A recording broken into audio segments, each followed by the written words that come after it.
حق ہے کہ اس کو دے دیا جائے. اور جو صاحب روزگار ہوگا اگر وہ روزی کی دعا کر رہا ہوگا تو اتنی ہی کر رہا ہوگا کہ گزارا تو ہو رہا ہے، لیکن تھوڑا سا اور بڑھا دے. 5,000 درہم ملتے ہیں 6,000 ہو جائیں، 6 ملتے ہیں 7 ہو جائیں، 7 ملتے ہیں 8 ہو جائیں. اس کی دعا میں اور اس کی دعا میں فرق یہ ہے کہ ایک وہ ہے کہ جو روزگار مانگ رہا ہے نہ ہونے کی بنیاد پر، اور ایک وہ ہے جو روزگار مانگ رہا ہے روزگار ہونے کے باوجود. تو کہیں ایسا نہ ہو کہ اگر ہم اپنے اس زمانہ غیبت کو زمانہ اطمینان خیال کر لیں، زمانہ آسائش خیال کر لیں، تو کہیں ظہور کی دعا میں وہ اثر ہی نہ رہ جائے کہ جب انسان مانگ رہا ہو تو مصنوعیت ہو. ٹھیک ہے امام بھی آ جائیں، کام تو چل رہا ہے. صلوات پڑھے محمد و آل محمد.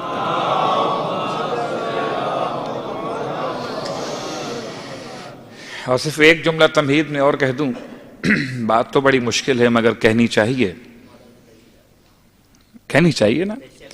کبھی کبھار آپ امام علیہ السلام کے حوالے سے کتنا متوجہ میں اور آپ رہتے ہیں. ہم اور آپ 2 اعتبارات ہیں، غم کا ایک خوشی کا اعتبار ہو، گھر میں تقریب ہو، تقریب اسلامی طور پہ کر رہے ہوں یا جیسے کر رہے ہوں، تقریب تو کرتے ہیں نا، ہر گھر میں ہوتی ہے.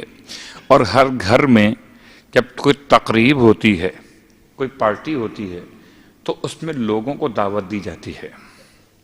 میں نے کچھ ایسے بھی عاشق دیکھے ہیں جو اپنی بیٹی کی شادی کر رہے ہوں تو پہلا کارڈ لکھتے ہیں امام زمانہ علیہ السلام کے نام پر. ایسے لوگ میں نے دیکھے، اور میں نے اپنے ہاتھ سے وہ کارڈ پہنچائے ہیں. مگر کہاں پہنچائے ہیں؟ روضہ مولائے متقیان علی ابن ابی طالب علیہ السلام کی جالیوں میں. میں نے اس لیے کھول کے کہہ دیا کہیں کوئی مجھ سے سوال نہ کر لے یہ آپ کون سی نئی بات کر رہے. تو ہیں کچھ عاشق تو اس طرح بھی اپنے کاموں کا آغاز کرتے ہیں کہ جب تک وہ امام کو دعوت نہ دے دیں تب تک وہ تقریب کا آغاز نہیں کرتے. لیکن عام طور پر ایسے لوگ بھی ہیں، ہمارے اور آپ کے عام لوگ ایسے ہیں کہ جو پوری تقریب منعقد کر رہے ہیں، ایک ایک مہمان کو بلاتے ہیں، ایک ایک مہمان کا انتظار کرتے ہیں، اور جب آخری مہمان آ جائے تو مطمئن ہو جاتے ہیں کہ سب آ گئے. کوئی ان سے اس وقت پوچھے سب آ گئے، اب تقریب مکمل ہو گئی نا، تو کیا ان کے ذہن کے کسی گوشے میں امام کا تصور ہوگا؟ یہ مصلی پر بیٹھ کر، یہ فرش عزا پر بیٹھ کر، یہ دعاؤں کی کتاب کھول کر، یہ روزگار کی مشکلات کے موضوع پر، یہ ٹارگٹ کلنگ کی گھبراہٹ کے بعد کوئی امام کو پکارتا ہے تو مطلب کو پکارتا ہے، امام کو نہیں پکارتا ہے. امام کو پکارنا اور ہے اور مطلب کو پکارنا اور ہے. اور جب کوئی مطلب کو پکارے گا، جب مطلب حل ہو جائے گا تو اب امام آئیں یا نہ آئیں برابر اس کے لیے. میں بہت ڈرتے ہوئے بات کر رہا ہوں لیکن ہے مجبوری ایسی. اور اگر کوئی مثال چاہیے تو بہت آسان سی مثال، جو مانگتا ہے اس کو وہی تو ملتا ہے. مجھے روزگار چاہیے تھا، امام نہیں چاہیے تھے، روزگار مل گیا. آپ کو اولاد چاہیے تھی، امام نہیں چاہیے تھے، اولاد مل گئی. آپ کو امن چاہیے تھا، امن مل گیا. امام نہیں چاہیے، امام نہیں ملے. لیکن ایک چھوٹی سی مثال، مشہد مقدس کی بات نہیں کرتا میں، قوم کی بات نہیں کرتا، بہت سارے مقامات جہاں امام سے ملاقات ہو سکتی ہے اور ہوتی ہے. بلکہ میں کہتا ہوں آپ کو اگر ملاقات کرنی ہو تو لازم نہیں کہ آپ کربلا جائیں، لازم نہیں کہ آپ مکہ، مدینہ اور نجف جائیں، بلکہ اگر فرش عزا پر آتے ہوئے اس مقام پر رک جائیں جہاں لوگ نالین اتار رہے ہیں تو بعید نہیں کہ زمانے کے امام سے آپ کی ملاقات وہاں بھی ہو جائے. لازم نہیں ہے. اللہم صلی علی محمد وآل محمد. تو ایک خاتون، واقعات جو پڑھے جاتے ہیں، میں بہت کم واقعات پڑھتا ہوں عام طور پر، آپ کو معلوم ہے. بس واقعات اس لیے کہ کوئی پیغام بہت زیادہ حساس ہو تو براہ راست زبان سے کہنا کچھ مناسب نہیں لگتا ہے، اسے واقعات کے ساتھ بیان کیا جاتا ہے. واقعہ بہت چھوٹا سا ہے اور بہت آسان سا ہے، شاید آپ نے بہت بار سنا ہوگا، مگر ایک بار اور سن لیجیے، سننے میں کیا مسئلہ ہے؟ اس لیے کہ ہر دن کیفیت الگ الگ ہوتی ہے۔ جو کل کا تھا سامع وہ آج کا سامع نہیں ہے۔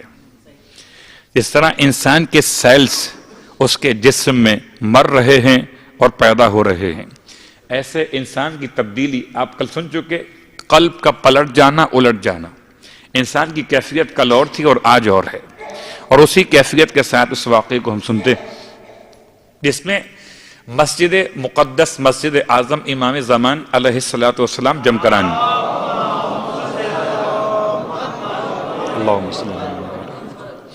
مسجد جمکران، اور مسجد جمکران میں بہت سے مومنین گئے ہوں گے یا جائیں گے انشاءاللہ، خدا نصیب کرے گا۔ جمکران پوری تاریخ نہیں پڑھ رہا کہ کس بنیاد پر مسجد قائم ہوئی، کس نے خواب دیکھا، کس نے امام کو پہچانا، اور امام کی فرمائش پر، امام کے پیغام پر مسجد کی حد بندی قائم فرمائی۔ لیکن بہت سارے عاشق وہاں جمع ہوتے اور امام کو پکار رہے ہوتے، اپنے اپنے انداز سے پکار رہے ہوتے۔ ایک خاتون، اس کی ملاقات امام سے ہو رہی ہے، اور وہ امام کو ایسے ملاحظہ کر رہی ہے جیسے میں آپ کو اور آپ مجھے ملاحظہ کر رہے ہیں۔ گرچہ اپنے مقام پر ایک طبقہ علماء کا ایسا بھی ہے جو اس بات کا قائل نہیں ہے بلکہ منکر ہے۔ وہ کہتے ہیں کوئی ملاقات امام ظہور امام سے پہلے نہیں ہو سکتی، وہ الگ موضوع ہے۔ علامہ سید کمال حیدری کی بات نہیں کر رہا، بہت بڑے خطیب نجف اشرف کے، اور بلکہ اب تو شاید ان کا مرتبہ اور آگے بڑھ جائے اگر مسائل مختلف نہ ہوں، خیر چھوڑ دیجئے۔ تو اب ان کی بات نہیں کر رہا، عام علماء جو کتابیں لکھتے رہے اور بیان کرتے رہے، وہ ملاقات امام کو زمانہ غیبت میں ممکن تصور کرتے ہیں۔ ملاقات کا مطلب نیابت نہیں ہے، سفارت نہیں ہے، ملاقات کا مطلب زیارت ہے، اور بیان کیے ہوئے کسی لفظ کو حجت نہیں کہا جائے گا، کیونکہ امام کا قول کوئی اگر یوں بیان کرے کہ مجھ سے امام نے ملاقات کی، بہت سے مل جائیں گے آپ کو، ایسے مل جائیں گے کہ جو سستی شہرت کے لیے دنیا کی خاطر امام کے نام کو بیچ رہے ہیں۔ صرف ذکر حسین نہیں بیچ رہے بلکہ 12ویں امام کے نام کو بیچنے والی بھی آپ کو بہت مل جائیں گے، خیر یہ موضوع الگ ہے۔ تو وہ مسجد جمکران نے اس خاتون کا امام کو دیکھنا آج ممکن ہے زمانہ غیبت میں، امام کی زیارت کے اعتبار سے، اور بڑی کیفیت میں آ گئی، خوشی اور غم ملے جلے آنسو ہیں۔ فرات کیا امام کی فرط محبت ہے، آنکھوں سے آنسو بہتے، اور اب وہی سمجھ رہی ہے کہ جیسے میں امام کو دیکھ رہی ہوں ایسے یہ سب جتنے جمکران والے ہیں یہ سب امام کو دیکھ رہے ہوں گے۔ لیکن حیران اس بات پر ہے کہ کوئی بھی اٹھ کر ملتا نہیں امام سے، کوئی بھی اٹھ کے امام کے ہاتھ کے بوسے نہیں لیتا، مصافحہ نہیں کرتا، امام پر صدقے اور واری نہیں ہوتا، سب اپنے اپنے کام میں لگے ہوئے، کوئی تسبیح پڑھ رہا ہے، کوئی تلاوت قرآن کر رہا ہے، کوئی نماز پڑھ رہا ہے، نماز تو بہرحال۔ تو اس نے امام سے پوچھ لیا کہ مولا آپ بتائیں کہ کیا یہ سب لوگ آپ کو نہیں دیکھ رہے؟ امام فرماتے نہیں، سوائے تمہارے مجھے کوئی اور نہیں دیکھ رہا یہاں پر۔ کہا مولا مگر کیوں؟ یہ سب تو آپ کے لیے آئے ہیں، جمکران میں آئے ہیں، شب بدھ آئے ہیں، سب آپ کے لیے آئے ہیں۔ امام نے ارشاد فرمایا اچھا تم ایسا کرو، ہم تم سے اب کہتے ہیں کہ ان سے خود پوچھ لو کیوں آئے ہیں۔ اس خاتون نے 2-4 خاص افراد کا انتخاب کیا کہ جو بہت زیادہ گریاں کناں تھے، کہ ہائے فریاد کر رہے تھے، مولا کی محبت میں قریب گئی، کسی خاتون سے پوچھا، کسی مرد سے پوچھا، جو کہ باہر کے صحن میں فیملی ساتھ بیٹھتی ہیں۔ جمکران کا علاقہ اتنا وسیع ہے، مسجد میں پارٹیشن ہے مگر باہر جو صحن بنا ہوا ہے علاقہ ہے، اس میں لوگ سب ساتھ فیملیز بیٹھ جاتی ہیں، اور ایران کے افراد کا اسٹائل بھی ایسا ہی ہے۔ اس نے پوچھنا شروع کیا فیملی سے جا کے آپ کیوں روتے ہیں، آپ کیوں روتی ہیں، آپ کیوں آئے ہوئے ہیں؟ کسی نے کہا بیٹا بیمار ہے اس لیے آئے ہو جمکران، کسی نے کہا روزگار چھوٹ گیا ہے، کسی نے کہا میری بیٹی کا مسئلہ ہے۔ امام اس کے ساتھ ساتھ ہیں اور وہ تمام سے پوچھتی جا رہی ہے، دو چار سے پوچھ کے امام کے پاس پھر امام سے کہتی ہے مولا آپ سچ فرما رہے. امام فرما رہے سنو ان سب کے مسائل حل ہوں گے ہماری ہی برکت سے، لیکن ہم نہیں ملیں گے. بہت غور کیجئے گا، انہیں ان کا مسئلہ مل جائے گا، انہیں ان کا مدعا مل جائے گا. یہ کیا مانگنے آئے ہیں؟ یہ جو مانگنے آئے ہیں وہ مل جائے گا، اور تو صرف مجھے مانگنے آئی تھی. فرق واضح ہوا؟ یا علی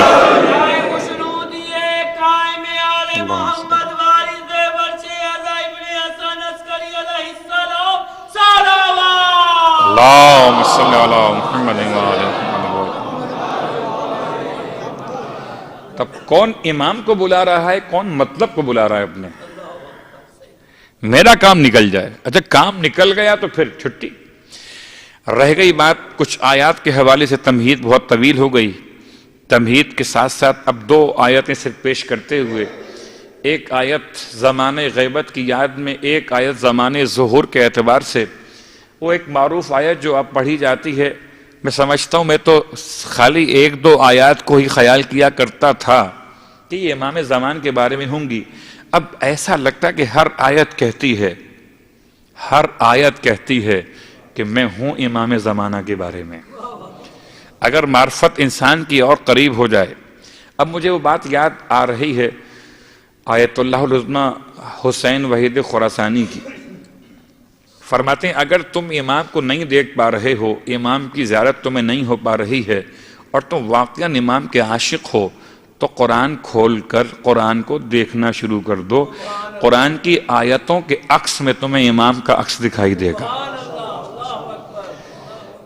اب چلیں اس بات سے وہ اعمال ماہ شب رمضان میں شب قدر کے اعمال میں وہ قرآن کا کھول کے سامنے رکھا جانا، وہ روایت اللہ کے رسول کی 1400 سال سے آ رہی ہے کہ قرآن کو دیکھ کر پڑھنا. قرآن کو دیکھ کر پڑھنا، دیکھنے کا ثواب الگ ہے، پڑھنے کا ثواب الگ ہے.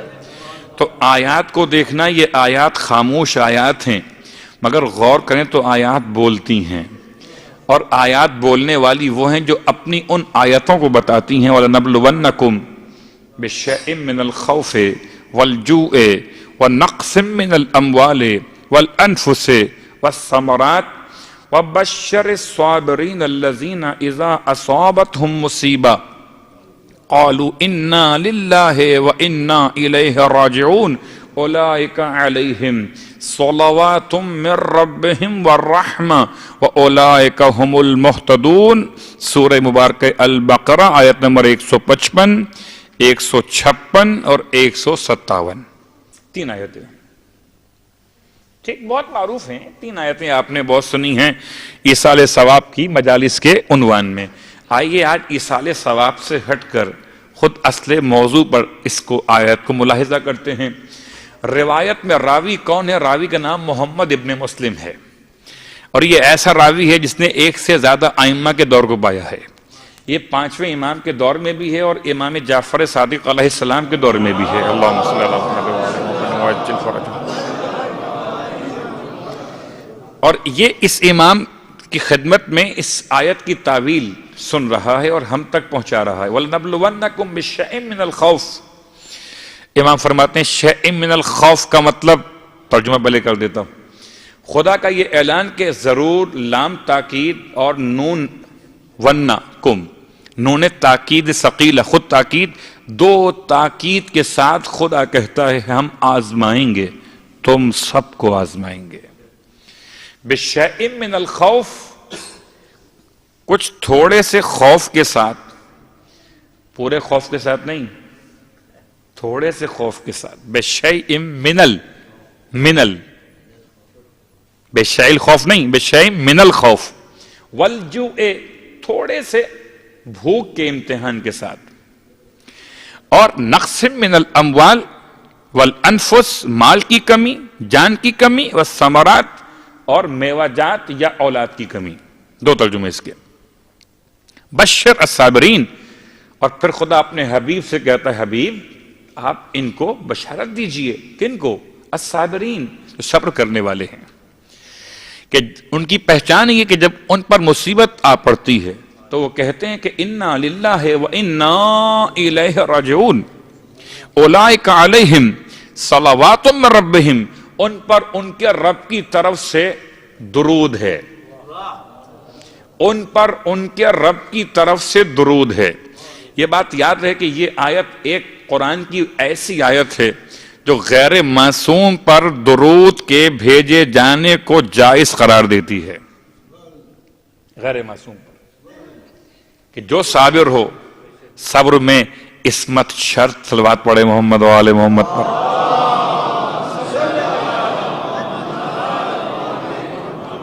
ان پر ان کے رب کی طرف سے درود ہے اور رحمت ہے، اور وہی تو ہیں جو ہدایت کے راستے پر گامزن ہیں۔ آیت کے ترجمے مکمل ہو گئے۔ اب آئیے، روایت پڑھ رہا تھا میں، راوی خدمت معصوم میں محمد ابن مسلم بیٹھے ہوئے ہیں امام کی خدمت میں، اور امام بیان کر رہے ہیں کہ بِشَيْءٍ مِّنَ الْخَوْفِ، سلطان جائر خاندان بنی فلان، نام نہیں لے مولا نے، خاندان بنی فلان، ان کے ظلم و جور کے ہاتھوں جو خوف پیدا ہوگا، بِشَيْءٍ مِّنَ الْخَوْفِ، خدا تمہیں اس خوف کے ذریعے سے آزمائے گا۔ خاندانوں کی حکومتیں اور مسائل ظلم و ستم، والجوع، اور خدا آزمائے گا کس سے؟ اقتصادیات، نا، قیمتوں کے بڑھ جانے سے۔ میں نے کل جملہ کہا تھا مہنگائی ہو گئی، تو یہ آزمائش، تھوڑی سی بھوک کا مطلب کہ بہت مشکل سے آپ 2 ٹائم جاب کرتے ہیں، آپ کی فیملی بھی جاب کرتی ہے، گھر والی خاتون بھی جاب کر رہی ہے، تب جا کر کہیں مشکل سے گزارا ہوتا ہے۔ میں سمجھتا ہوں گزارا روٹیوں پر نہیں ہوتا، گزارا تو آل محمد کی محبت پر ہوتا ہے۔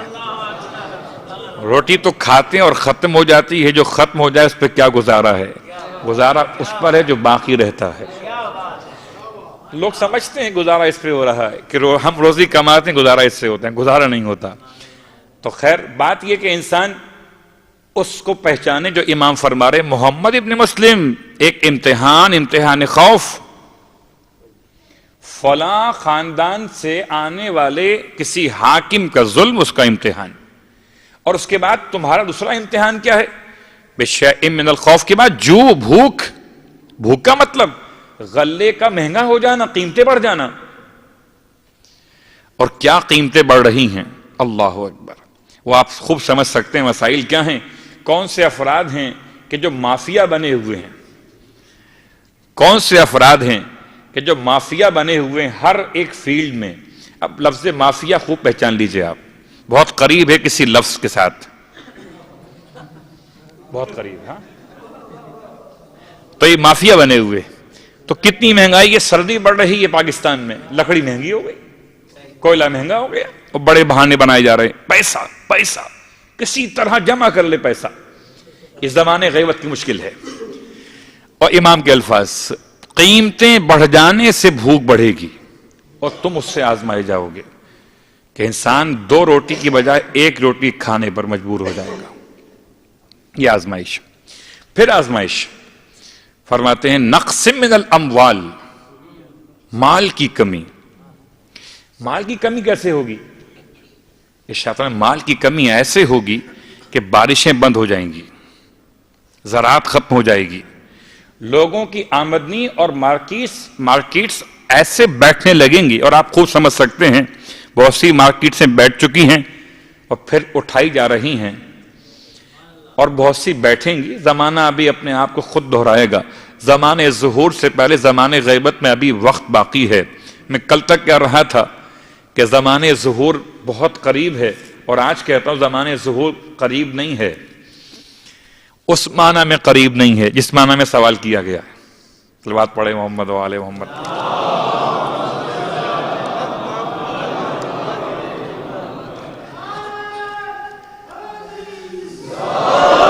بہت ڈرتے ہوئے ایک عیسائی پادری نے ایک ایسے گاؤں میں تبلیغ شروع کی، قیامت آنے والی، یہ قیامت اتنی قریب قیامت دکھائی کہ لوگوں نے سارے بزنس آف کر دیے، سارے کاروبار ختم کر دیے، سب کچھ اللہ کی راہ میں دے کر اب بیٹھ گئے کہ اب قیامت آئے، اب قیامت آئے۔ قیامت نہیں آئی تو بعد میں اس پادری پر مقدمہ قائم کیا گیا کہ ہمیں اس برباد کر دیا اس نے، یہ کہتے کہتے قیامت قریب ہے، ہم تو لٹ گئے، برباد ہو گئے.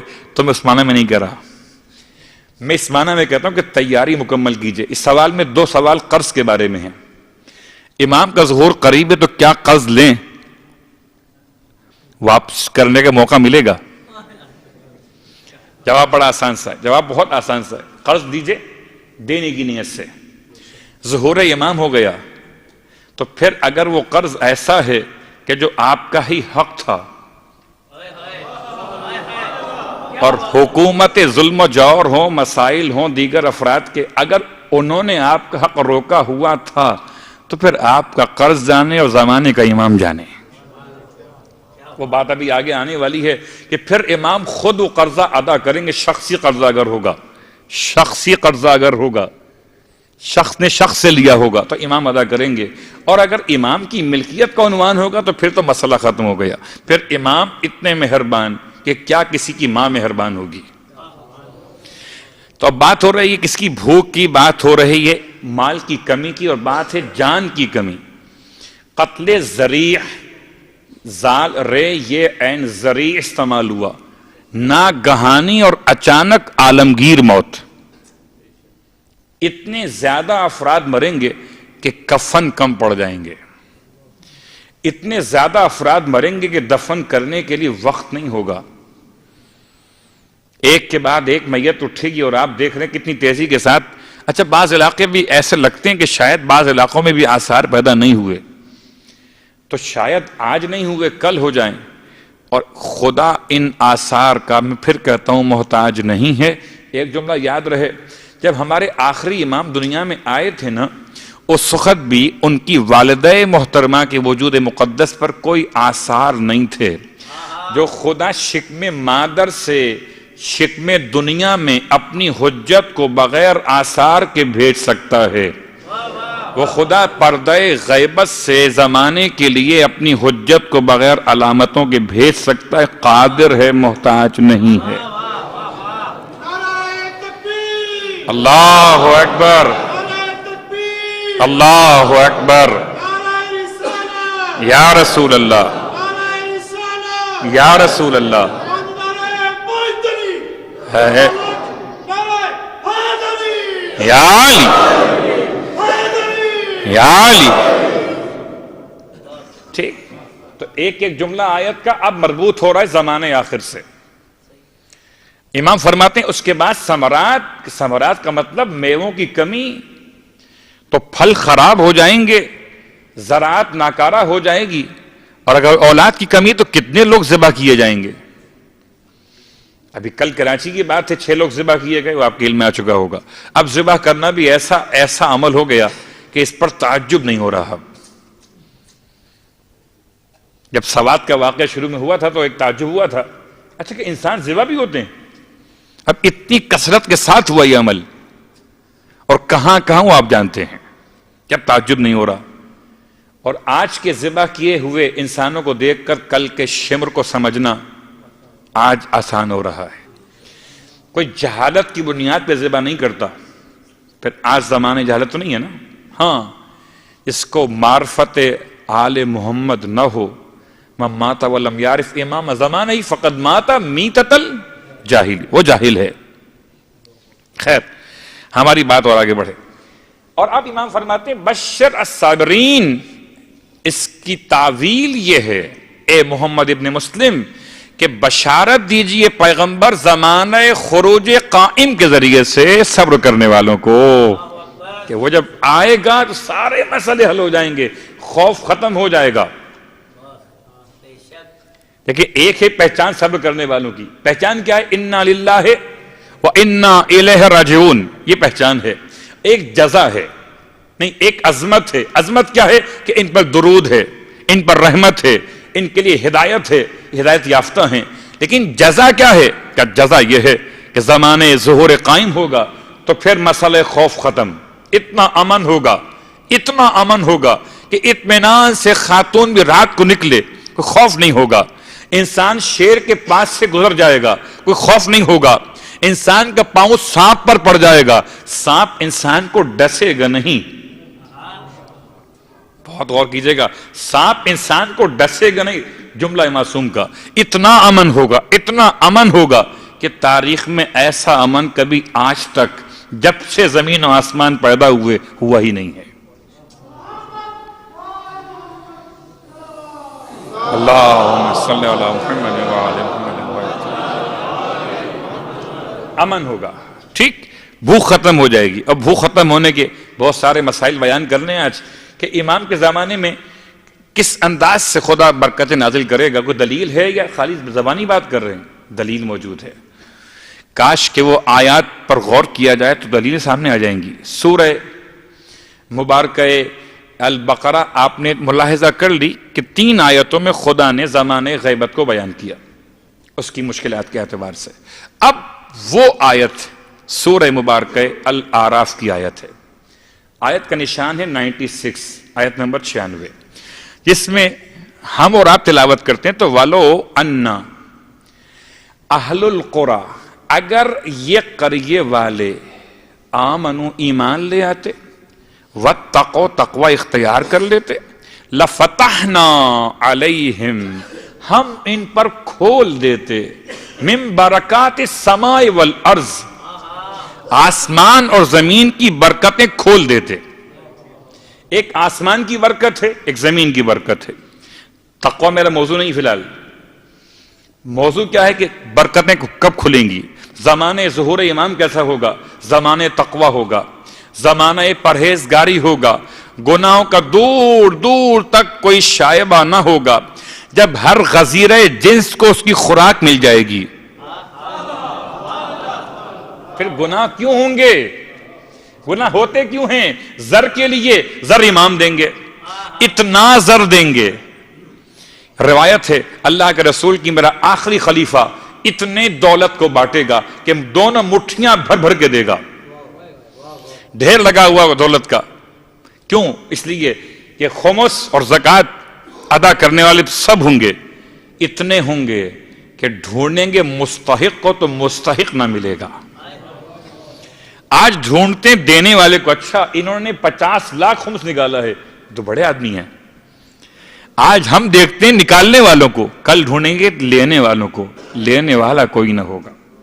تو خمس اور زکوٰۃ ڈھیر لگا ہوا ہے، اور زمین اپنے سارے خزانے، آیت کہتی ہے نا کہ اگر اہل قریہ ایمان لے آئیں اور تقوی اختیار کر لیں، زمین کی برکت کیا ہے بھئی؟ سونا کیا ہے، چاندی کیا ہے، قیمتی جواہرات کیا ہیں، یہ قیمتی پتھر کیا ہیں، زمین کے پیٹ کے اندر رکھا ہوا خزانہ ہے نا، زمین نکال کر باہر پھینکے گی۔ امام کے قدم ہوں گے، خزانے پڑے ہوں گے، امام آواز دے رہے ہوں گے، آؤ آؤ۔ اسی مال کے لیے تم نے رشتہ داریاں منقطع کی نا، اسی کے لیے خون بہا دیتے نا، آؤ جتنا چاہو اٹھا کے لے جاؤ۔ روایت کے جملے ہیں، مال اٹھانے کی طاقت نہیں ہوگی، اتنا مال ہوگا، مال اٹھانے کی طاقت نہیں ہوگی، اتنا مال ہوگا، اٹھا کے لے جاؤ۔ اور پھر سن لیجئے امام محمد باقر علیہ السلام کی ایک اور روایت، ارشاد فرماتے ہیں کہ ہر سال بونس ملے گا، الفاظ میرے ہیں بونس کے، ہر سال امام دیں گے ہدیہ اور تحائف، تمام کو دیں گے، تمام امت کو بانٹیں گے، اور تنخواہ، لفظ تنخواہ یا جو بھی سیلری آپ اس کو آپ کہتے ہیں، جو مہینے کے آخر میں آپ کو ملتی ہے یا مہینے کے شروع میں آپ کو ملتی ہے، وہ ملتی ہے مہینے میں ایک دفعہ، امام مہینے میں 2 بار دیں گے۔ کیا خیال ہے، اب دعا مانگیں گے؟ بھائی کیوں دعا نہ مانگے؟ اگر یہ معلوم ہو جائے کہ اب 15 دن میں پورے مہینے کی تنخواہ جو مہینے میں 1 بار ملتی تھی وہ اب 2 بار ملے گی، ایسا نہیں کہ آدھی آدھی ملے گی، ہاں پوری تنخواہ۔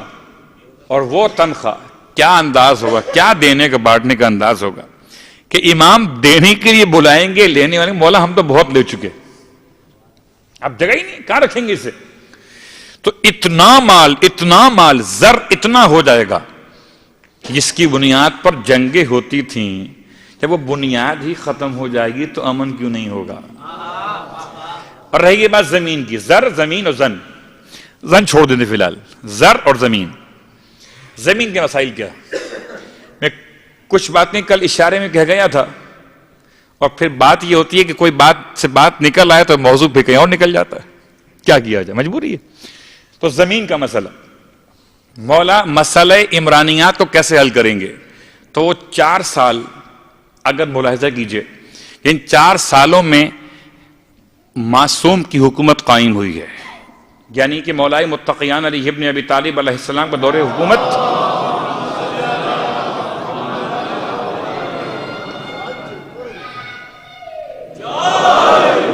پہلے حل کرتے ہیں زمین کو۔ زمین کے 2 حصے ہیں۔ زمین کا ایک حصہ یہ ہے کہ انسان کو مکان چاہیے، ایک حصہ کہ انسان کو زمین کے نام پہ زمین چاہیے، لیکن زمین کے نام پہ زمین چاہیے وہ پیسے کمانے کے لیے چاہیے، کہ 400 ایکڑ زمین ہو، 500 مرلہ زمین ہو، اور وہاں سے آمدنی آتی ہو، وہاں سے پیسے آتے ہو۔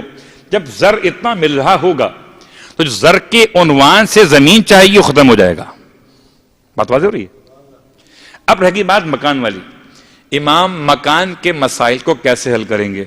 یہ سامراجی طاقتیں ہیں جنہوں نے انسان کو اتنا ذلیل کیا ہے کہ ایک 2 کمرے کے فلیٹ میں انسان کو محصور کر دیا ہے۔ یہ جملے میں اس روایتوں کی روشنی میں پڑھ رہا ہوں جو مسئلہ عمرانیات پر امام کے حوالے سے بیان کیے جا رہے، اس حد تک ذلیل کیا ہے کہ ایک چھوٹا سا فلیٹ ہے، اس میں باپ بھی ہے، اس میں ماں بھی ہے، اس میں بہن بھی ہے، اس میں بھائی بھی ہے، اس میں شادی کی بات فیملی بھی ہے۔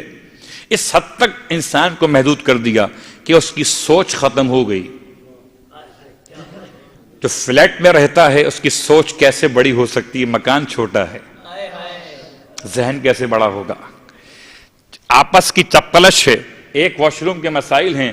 اب واش روم نکلتے نکلتے وہ اسلامی لحاظ سے باہر ہوتے تھے، اب ایسے اندر ہو گئے، ایسے اندر ہو گئے کہ روم کے اندر بن گئے۔ تو ذہن کی خرابیاں چل کہاں سے رہی ہیں؟ الفاظ پہ غور کیجئے گا، یہ سارے مسائل کیوں ہیں؟ یہ سارے مسائل ہمارے اور آپ کے جو برداشت، لوگ کہتے ہیں بڑا برداشت ختم ہو گئی۔ برداشت ختم کیسے نہ ہو؟ جب 2 کمرے کے فلیٹ میں رہیے گا اور اس میں سب کے سب مل کے ساتھ رہیے گا تو انجام کیا ہوگا؟ وہی ہوگا جو ہو رہا ہے۔ سامراج نے اتنا مجبور کیا، اتنا ذلیل کر دیا کہ انسان کرائے کے مکان میں تمنا کرتے کرتے مر گیا کہ کب اپنا مکان ہوگا۔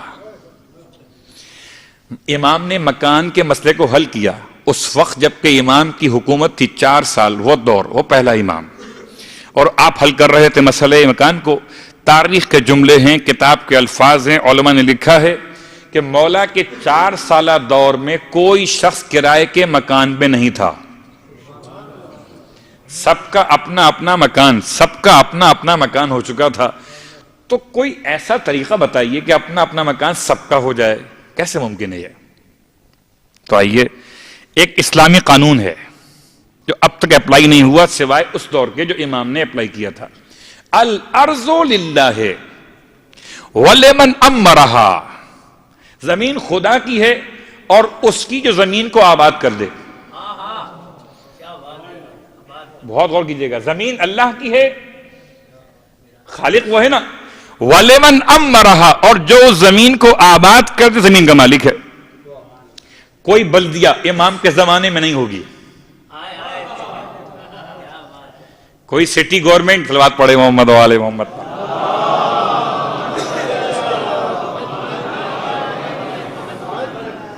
مکہ سے مدینہ کے بیچ میں یا کربلا سے نجف کے بیچ میں جتنے صحرا، جتنا علاقہ، جتنا میدان، سب جگہ مکانات بنیں گے، اور ایسے مکانات جو مکان بنا لے اس کا زمین فری ہے، زمین فری آف کاسٹ ہوگی، کوئی قیمت نہیں ہوگی، اور کوئی قیمت نہ قیمت دے سکے گا۔ اس دور میں شخصی ملکیت کی بات نہیں کر رہے، جو زمینیں خالی پڑی ہوئی ہیں، جن کو عام طور پر مال انفال کہا جاتا ہے، جن کو عام طور پر حکومت کی ملکیت کہا جاتا ہے، وہ ساری زمینیں، بھائی میں کیا مثال پیش کروں، ہم نے تو پاکستان میں دیکھا نام نہاد سیاسی لیڈروں نے ہاریوں میں زمینیں بانٹی۔ اگر کوئی نام نہاد سیاسی لیڈر دکھانے کے لیے، میڈیا پر آنے کے لیے ہاریوں میں زمین بانٹ سکتا ہے تو جو امام الارض ہے رب الارض ہے، کیا وہ زمین نہیں بانٹ سکتا؟ جتنی خالی پڑی ہوئی زمینیں ہیں اس کے لیے ایک فارمولا، جو اس کو بنا لے اس کی، لمن امرہا، زمین اللہ کی اور جو اسے بنا لے اس کی۔ تو اب جو کاشت کر لے وہ زمین اس کی، جو مکان بنا لے زمین اس کی، اور کوئی ٹیکس نہیں، کوئی قیمت نہیں۔ امام زمانہ علیہ السلام کے دور میں اب تو دعا مانگنی چاہیے نا کہ 2 کمرے کے فلیٹ سے جان کب چھوٹے گی۔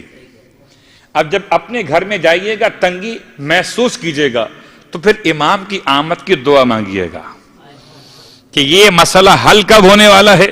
ارے آپ کے رہتے ہوئے تو حل نہیں ہوگا، آپ دعا مانگتے ہیں کہ درہم بڑھ جائیں تھوڑے سے، یا اس کی کرنسی ویلیو پاکستان کی اور کم ہو جائے کہ مکان سستے ہو جائیں آپ کے لیے، تو یہ آپ کی دعا مانگتے مانگتے شاید آپ بوڑھے ہو جائیں، لیکن جب امام آ گئے تو لمحے بھر کا مسئلہ ہے۔ کتنی بارشیں ہیں، برکات من السما، آسمان سے برکات کے نام سے کتنی بارشیں ہیں، اتنی بارشیں ہیں کہ 324 دن بارش، ایک مرتبہ، صرف ایک مرتبہ، اور وہ بارش ایسی کہ صرف بارش نہیں بلکہ پورے کائنات کے چپے چپے پر جہاں کبھی اب تک زراعت نہیں ہوئی تھی، جہاں کبھی گرینری پیدا ہی نہیں ہوئی تھی، اس بارش کے بعد سارے مسئلے حل ہو جائیں گے۔ میں کہتا ہوں جب ساتھ میں خضر ہوں تو خضر کا ترجمہ یہ ہے کہ جہاں پاؤں رکھیں گے زمین سبز ہو جائے گی۔ اگر خضر کے پاؤں رکھنے پہ زمین سبز ہو سکتی ہے تو جو فخر خضر کا لخت جگر ہے اس کی آمد پر۔ اور پھر آئیے جب بات آسمان کی آ گئی تو ایک کرامت سنیں، ویسے امام کے موضوع بہت کم پڑھے جاتے ہیں، 12ویں امام کے موضوع بہت کم پڑھے جاتے ہیں۔ آئیے آج سے کچھ باتیں امام کے موضوعات کے بارے میں، موضوعات وہ جو آنے والے ہیں، ہوئے نہیں ابھی۔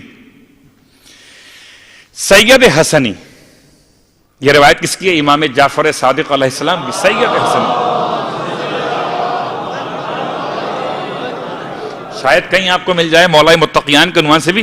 سید حسنی ایک سید ہے جس کا پاس 12,000 افراد کا لشکر موجود ہے، اور 12,000 افراد کے لشکر کے ساتھ امام اپنی راہ میں اس سے ملاقات کریں گے، اور وہ پھر خود کو زیادہ اہل سمجھتا ہوگا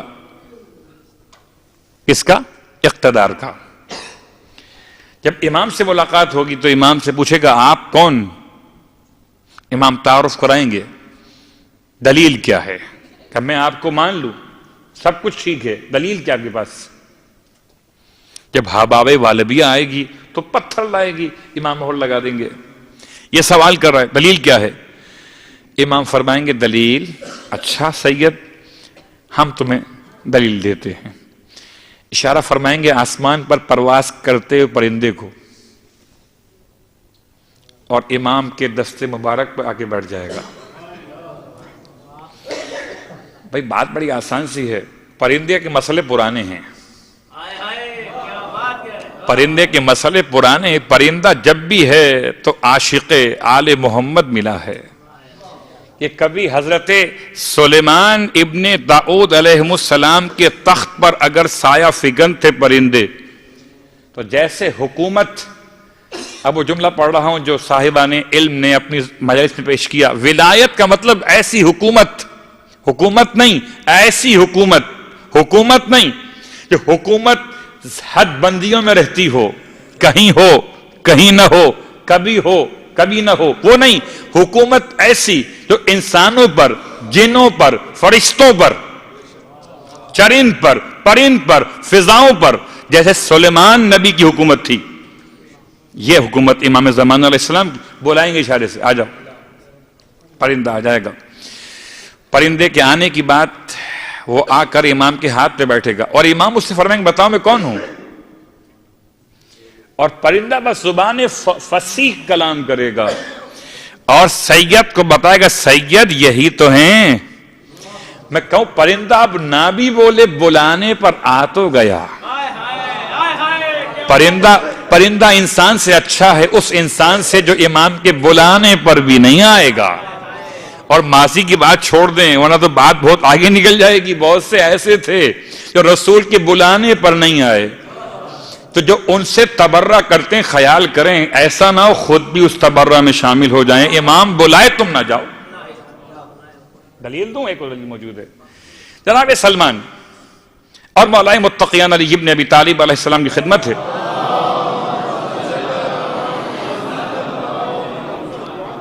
اور بہت مشہور آپ کا سنا ہوا واقعہ کہ سلمان امام سے سوال کر رہے ہیں کہ مولا، حضرت عیسیٰ علیہ السلام کے معجزات میں سے ایک معجزہ یہ تھا کہ وہ پرندے کی مورت بنا کر اس کو پھونک مار کے اڑا دیا کرتے تھے. اچھا سلمان، تم چاہتے ہو تمہیں دکھا دیں؟ تو دیکھو تم خود بلاؤ، جتنے پرندے اڑ رہے ہیں نا ان کسی ایک کو بلا لو. سلمان نے بلایا. پھر فرماتے ہیں مولا تمہارے پاس کوئی چھری چاقو ہے؟ سلمان کہ جی مولا موجود، نکالو. کہ ذبح کر دو اس کو. ذبح کیا، کہ اب ذبح کر دیا، گردن کٹ گئی، دوبارہ جوڑو اس کو، اڑا دو، اڑ جائے گا. سلمان نے ایک بار بلایا کہ علی بلاتے ہیں، وہ آ گیا. 2 بار بلایا، 3 بار، 70 بار بلایا. 70 بار بلایا. بہت غور کیجئے گا، بہت مشہور واقعہ ہے. اور ہر مرتبہ بلا کر ذبح کرتے تھے. تو پھر امام سے پوچھنے لگے مولا کیا اس کو ذبح ہونے میں تکلیف نہیں ہوتی؟ امام فرماتے ہیں اس سے پوچھ لو، یہ تمہیں جواب دے گا. تو 71ویں بار پھر بلایا پوچھنے کے لیے، اور سیم پرندہ وہی، 1 بار 2 بار 3 بار اسی کو بلایا واپس. اور اب پوچھتے ہیں سلمان کہ بتاؤ پرندے تم عجیب کام کرتے ہو، کیا گردن کے کٹنے پہ تکلیف نہیں ہوتی؟ بلکہ میں نے یہ دیکھا کہ پرندے تم نے تو اپنی گردن خود ہی رگڑنا شروع کر دی چھری کے اوپر، تکلیف نہیں ہوتی. پرندہ با زبان فصیح بحکم خدا گویا ہوا کہ سلمان اے نبی آخر الزمان کے صحابی، کیسے ممکن تکلیف نہ ہو؟ کیا پھر آتے کیوں ہو؟ کیا آپ بلاتے علی کے نام پر ہیں؟ تو جو علی کے نام پر، علی کے نام پر اگر اذان کی آواز آئے تو پرندے سے اچھے ہو جانا. پرندہ سر کٹانے کے لیے 70 مرتبہ علی کے نام پر آیا تھا. دن میں 5 مرتبہ اگر مؤذن کہ اشہد ان امیر المومنین صلوات پڑھے محمد و آل محمد.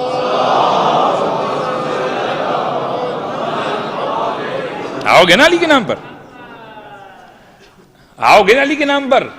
اللہ اکبر. خیر، مسائل کو اپنے مقام پر رکھتے ہوئے امام کی کرامتوں میں سے، امام کے معجزات میں سے وہ ایک معجزہ.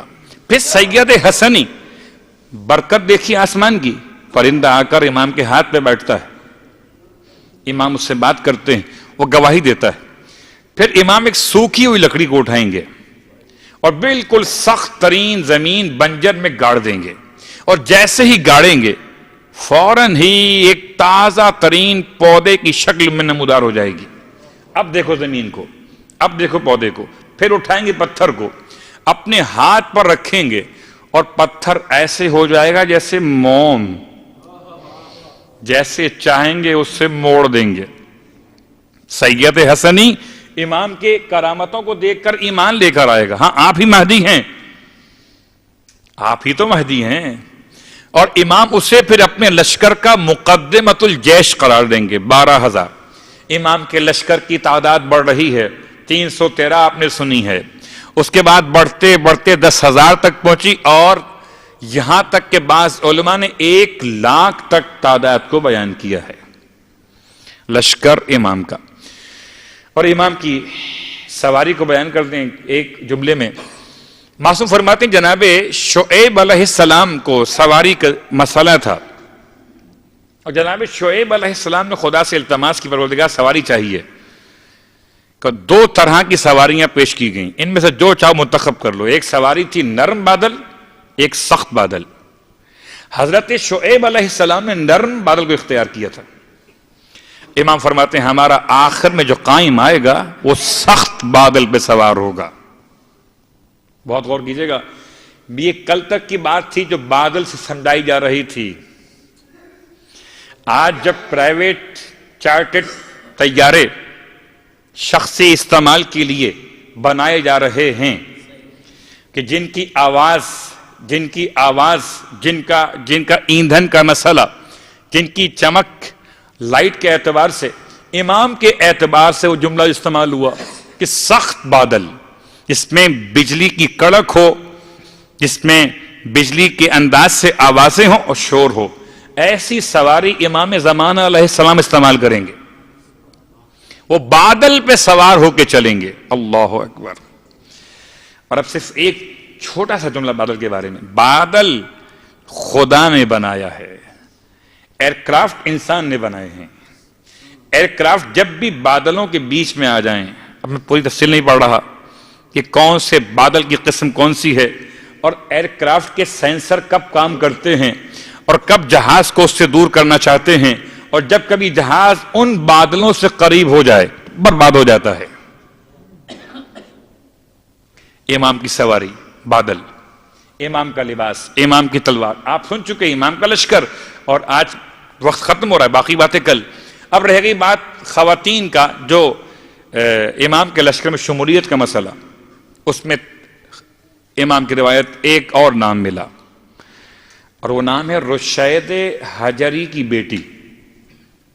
بعض رشید پڑھتے ہیں، بعض رشید کہتے ہیں. مولا متقیان علیہ السلام کے صحابی، بہت معروف شخصیت ہیں، اور یہ بھی مولا کی محبت میں شہید کیے گئے. ان کی بیٹی کا نام ہے قنوہ، قاف نون واو کھڑا یا الف، یا پہ کھڑا ہوا زبر، قنوہ. یہ بیٹی ہے جو رشید کی بیٹی ہے، اور یہ آخر زمانہ امام کے لشکر میں اٹھائی جائے گی. آغائے نجم الدین طبسی اپنی کتاب میں لکھتے ہیں کہ ان کے حالات نہ شیعہ نہ سنی کسی کتاب نے اس خاتون کے حالات کو بیان نہیں کیا. البتہ خالی ایک واقعہ، اور واقعہ ان کے باپ کے حوالے سے ہے کہ کہتا ہے راوی ابو حیان کہتا ہے کہ میں نے سوال کیا کہ کس طرح سے تم نے اپنے باپ کو اور اپنے باپ کی شہادت کو دیکھا تھا. تو قنوہ کہتی ہیں کہ مجھے اپنے بابا سے وہ روایت سننے کا موقع ملا، جو میں نے اپنے بابا سے پوچھا کہ بابا آپ سے مولائے متقیان کی کیا بات ہوئی تھی آپ کی شہادت کے بارے میں. اور رشید اپنی بیٹی سے اپنی شہادت کو بیان کرتے ہیں. مجھ سے میرے مولا نے فرمایا رشید تمہارا کیا حال ہوگا جب تمہارے دونوں ہاتھ کاٹے جائیں گے، تمہارے دونوں پاؤں کاٹے جائیں گے، رشید تمہاری زبان کاٹ دی جائے گی. رشید کہتے ہیں مولا تو کیا اگر میں صبر کروں تو کیا مجھے جنت ملے گی؟ بہت غور کیجیے گا، عجیب سی بات نہیں ہے. آج ہم نے جنت کو اتنا آسان بنا دیا، اتنا آسان بنا دیا، اتنا آسان بنا دیا کہ آج جنت مانگنے کی ہم زحمت ہی نہیں کرتے. ایسا لگتا ہے جیسے جنت تو ہماری گھر کی لونڈی ہے. ہاں، رشید ہاتھ پاؤں کاٹے جانے کی اس روایت پر سوال کریں مولا کیا اس وقت اگر میں صبر کروں تو کیا مجھے وہ مقام ملے گا جنت میں؟ فرمایا اگر تم نے صبر کیا رشید تو تم دنیا اور آخرین میں ہمارے ساتھ ہمارے درجے میں رہو گے. قنوہ کہتی ہیں جب میرے بابا کو بلایا تھا عبیداللہ ابن زیاد نے، اور میرے بابا کی زبان سے وہ پوری بات کو سنا، وہ قتل کرنا چاہتا تھا اور پوچھتا تھا بتاؤ تیرے مولا نے کیا کہا تجھ سے. اور رشید کہتے تھے میرے مولا نے مجھ سے کہا تھا کہ تو میرے ہاتھ کاٹے گا، تو میرے پاؤں کاٹے گا، میری زبان کاٹے گا. تو ملعون کہتا ہے کہ میں تمہارے مولا کی بات کو غلط ثابت کروں گا. بالکل ملتی جھلتی روایت جناب میثم تمار کے واقعے سے. ہاتھ پاؤں کاٹ دیے، زبان نہیں کاٹی. قنوہ کہتی میں اپنے اس باپ کو اپنے کاندھے پر اٹھا کے، الفاظ ہی میں اپنے اس باپ کو جس کے ہاتھ پاؤں کٹ گئے تھے اپنے کاندھے پر اپنے خاندان والوں کے ساتھ اٹھا کے باہر نکلی دربار ابن زیاد سے. خون بہتا جاتا تھا. قنوہ کہتی میں نے اپنے بابا سے پوچھا بابا تکلیف تو بہت ہوتی ہوگی. رشید کہتے ہیں بس اتنی سی اذیت ہے جیسے کوئی انسان مجمع کے درمیان دب رہا ہو. یہ ہاتھ پاؤں کٹنے میں بس اتنی زحمت ہو رہی ہے، اس کے کٹنے کے بعد جیسے کوئی انسان مجمع میں دبے تو اس کے شولڈرز فولڈ ہوتے ہیں نا، وہ اپنے آپ کو ایک زحمت میں محسوس کرتا ہے، بس اس سے زیادہ کچھ نہیں ہے۔ اور بیٹی کہتی ہے میرے بابا کو میں لے کر باہر آ گئی اور لوگ جمع ہوئے پوچھنے کے لیے کیا ہوا، ہاتھ کٹ گیا، پاؤں کٹ گیا۔ رشید نے موقع غنیمت جانا اور لوگوں سے کہا جاؤ جلدی جاؤ اور قلم اور دعوات لے کر آ جاؤ، آؤ میں تمہیں فضائل علی ابی طالب لکھوا دوں۔ اللہ اکبر۔ میسم سولی پہ سناتے تھے اور یہ بیٹی کی گود میں اس طرح اٹھائے گئے تھے کہ ہاتھ پاؤں کٹے ہوئے نہ زمین پر ہیں نہ کھڑے ہو سکتے ہیں، تو بیٹی تھامے ہوئے ہے اور افراد تھامے ہوئے ہیں اور ان کی گودوں میں یہ مولا کے فضائل بیان کر رہے ہیں۔ اور جب یہ خبر پہنچی اندر تو پھر زبان کاٹنے کا حکم بھی آ گیا۔ اور واقعاً بہت غور کیجئے گا، ہم کتنے بد نصیب ہیں، مولا کی بات سنتے بھی ہیں پڑھتے بھی ہیں، اس کو پورا کرنے کے لیے تیار نہیں ہوتے۔ سلام ہو ان عاشقان علی پر جنہیں اپنی زبان کے کاٹے جانے کا غم نہیں تھا، اپنے مولا کی بات کی صداقت کی خوشی تھی۔ اپنی زبان کے کاٹے جانے کا غم نہیں تھا۔ جب خنجر لایا گیا تو کوئی خوف نہیں تھا، کیوں آیا ہے خنجر؟ کہ زبان کاٹنے کے لیے، کہ جا کر پہلے کہہ دو کہ میری مولا کی بات سچی ہوئی کہ نہیں ہوئی۔ اللہ اکبر۔ تو کوئی اپنے مولا کی بات سچی ہونے پہ اتنا خوش ہو اور کوئی اپنے مولا کی بات کو نہ مانتے ہوئے اگنور کرے، اللہ اکبر، اور پھر کہے کہ ہم بھی بنیں گے ناصر امام۔ زمانہ کتنا درس دینے والا ہے انسان کو، کاش کہ کوئی ہو عبرت حاصل کرنے والا۔ عاشقان امام کیسے ہوتے ہیں؟ ظہور امام بہت قریب ہے، اور اتنا قریب ہے کہ زمانہ غیبت کی اب جو گھڑیاں ہیں یہ شب عاشور کی طرح سے ہیں، اور زمانے ظہور روز عاشور ہوگا۔ اب میں سمجھا اس جملے کو کہ روز عاشور کا مطلب 10 محرم ہی نہیں ہے، کلو یوم عاشورا و کلو ارض کربلا، ہر دن عاشور ہے، ہر دن عاشور ہے۔ تو ہر دن عاشور کا مطلب پھر ہر شب عاشور ہے۔ تو آج بھی شب عاشور ہے، زمانے غیبت شب عاشور ہے۔ اور شب عاشور سے کیوں کہتے ہیں کہ تیاری اصحاب کی ہو رہی ہے؟ خیموں میں لوگ بیٹھے ہوئے ہیں، باتیں کر رہے ہیں، کل کیا کرنا ہے، کل کون پہلے قربان ہوگا، کل کون بعد میں قربان ہوگا۔ ہم اور آپ تو ظہور امام کی بات سنیں فضائل کے اعتبار سے، کون قربان ہوگا، اللہ اکبر، کون اپنے امام کے قدموں پر اپنا خون نچھاور کر دے گا۔ زمانے غیبت زمانے شب عاشور ہے، اور زمانے ظہور زمانے عاشور روز عاشور کے انداز سے ہوگا۔ اور آج دل چاہتا ہے جب عاشور کی بات زبان پر آ گئی، صرف ایک جملہ کہوں گا، کبھی کبھی ایسا ہوتا ہے کہ مدد کرنے والا مضبوط ہوتا ہے اور کبھی کبھی مدد کرنے والا کمزور بھی ہو سکتا ہے، اور کربلا کا میدان دونوں طرح کے ناصروں کی آماجگاہ ہے۔ بڑے مضبوط ناصر عباس علمدار، شہزادہ علی اکبر، سب سے کمزور ناصر شہزادہ علی اصغر۔ فرق کیا ہوا کہ جب ناصر مضبوط تھا تو چل کر خود منصور کے پاس آیا، جب ناصر کمزور تھا تو منصور خود چل کر ناصر کے پاس گیا۔ ہو بنو ناصر تو بنو، ناصر تو بنو، اصغر کی طرح کمزور ہو تو کیا ہوا، تمہیں خود منصور لینے کو چلا آئے گا۔ اللہ اکبر، کون اصغر؟ پوری شہادت نہیں پڑھوں گا، محرم میں آپ سن چکے، خالی ایک جملہ کہوں گا کہ اس کا تعلق مدینے میں داخلے کے مصائب سے ہے، کہ سارا قافلہ مدینے میں داخل ہوا ہے، کیسے داخل ہوا ہے، اور سب کے سب آئے ہیں، اپنے اپنے گھروں میں آئے ہوں گے۔ سب سے زیادہ اجڑ کر کون آیا تھا؟ کسی کے بیٹے قربان ہوئے، شوہر سلامت ہے، شوہر قربان، بیٹے سلامت ہیں، بیٹے قربان، شوہر قربان، بیٹیاں سلامت ہیں. ایک ہی ہستی ایسی ہے کربلا سے واپس گئی ہے بالکل ہی اجڑ گئی تھی، اور اس کا نام رباب بنت امراء القیس. سلام ہو اس عظیم شخصیت پر، خاندان اہل بیت کی بہو پہ ہمارا سلام ہو، ہماری جانیں قربان ہو جائیں. رباب کربلا کے میدان سے صرف 2 جملے. رباب نے بچے کو تیار کیا تھا، وہ آپ سنتے ہیں، مساج میں سن چکے. بچے سے کیا فرمایا تھا؟ خالی ایک جملہ پہلے سن لیں، 1-2 جملے بعد کے سنیں. فرمایا تھا بیٹا جتنا رونا ہے خیمے کے اندر رو لے، بیٹا خیمے کے باہر مت رونا، ورنہ لوگ کہیں گے ہے تو حسین کا بیٹا، لگتا ہے ماں کے دودھ کی کمزوری ہے کہ رونے لگا. بچے نے ایسا ثبوت دیا، ماں کی وصیت پر ایسا عمل کیا کہ دشمن رویا، لشکر رویا، زمانے کے ہر انسان روئے، مسلمان روئے، غیر مسلم روئے، عاشقان حسین روئے. جھولنے والے تجھے کیسے بتائے کوئی، تیری یاد میں کتنے لوگ روئے ہیں، کتنے لوگ روئے ہیں. اللہ اکبر.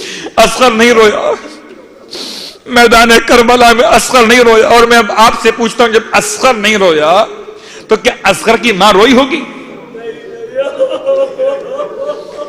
جملہ ہے، آپ غور کیجئے گا. جب اصغر نہیں رویا تو کیا ماں روئی ہوگی؟ ماں نہیں روئی.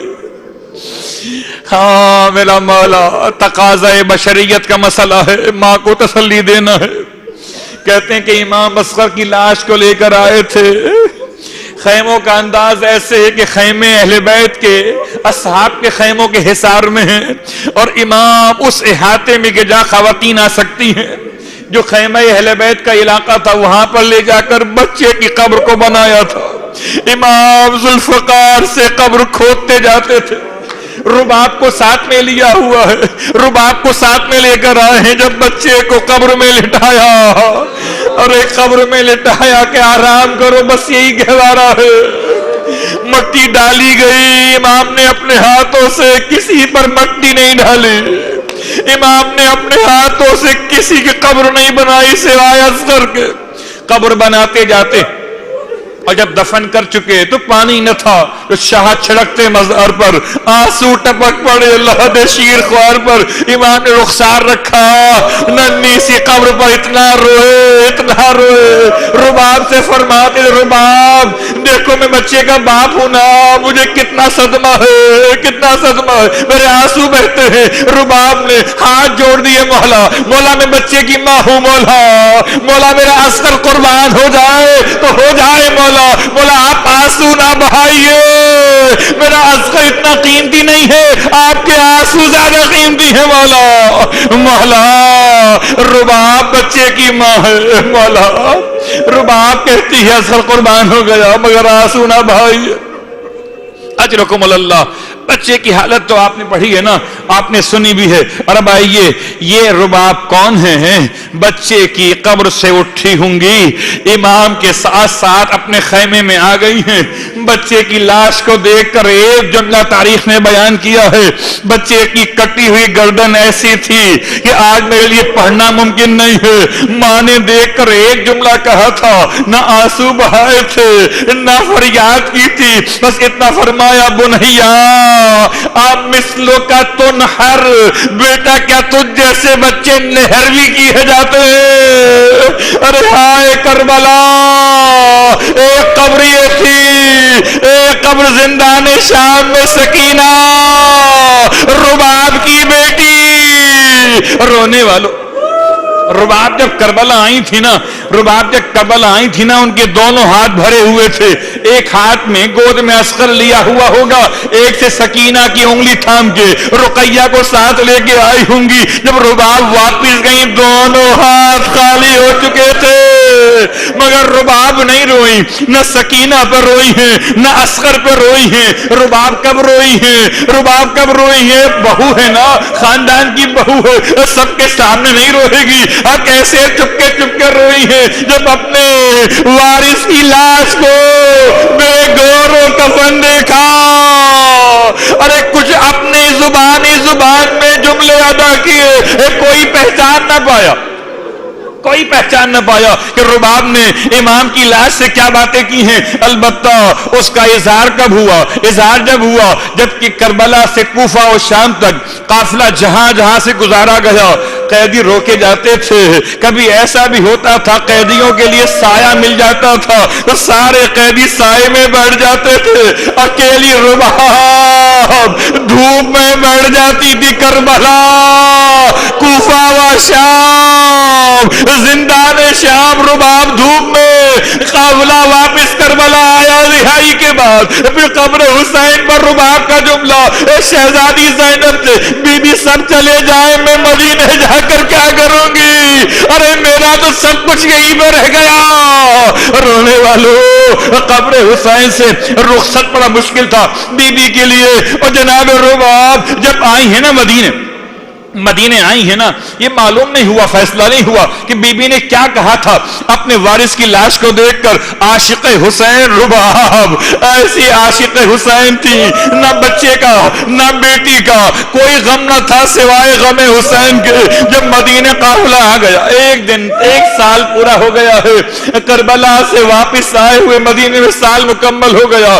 روایات کہتی ہیں بہت شدید گرمی پڑ رہی تھی، اتنی شدید گرمی تھی رباب دھوپ میں بیٹھی تھی۔ جناب زینب کبریٰ نے امام سجاد کو بلایا، بیٹا اپنی ماں کو اب تو سائے میں لیا، اب مجھے ڈر لگتا ہے کہیں میرے بھائی کی نشانی ارے دھوپ میں بیٹھے بیٹھے رخصت نہ ہو جائے۔ میرا چوتھا امام آگے بڑھا، ماں کے قریب آئے، اماں سائے میں چلیے، اماں سائے میں چلیے، بڑی شدید گرمی ہے، بڑی شدید گرمی ہے، اماں آپ سائے میں چلیے۔ فرمایا بیٹا اتنا بتا دے کہ جو آپ مجھ سے کہتے ہو امام بن کر کہتے ہو بیٹا یا بیٹا بن کر کہتے ہو؟ امام نے بڑے جبر کے ساتھ فرمایا ہوگا اماں آج امام بن کر کہتا ہوں چلیے سائے میں، شاید بیٹا بن کے کہتے تو جواب دینا آسان ہوتا، اب اطاعت واجب ہو گئی۔ اب امام وقت کہتا ہے کہ سائے میں چلیے۔ جناب رباب اٹھنا چاہتی ہیں، دھوپ سے اٹھی ہوں گی، میرے امام نے سہارا دیا ہوگا، رخ کیا کربلا کا۔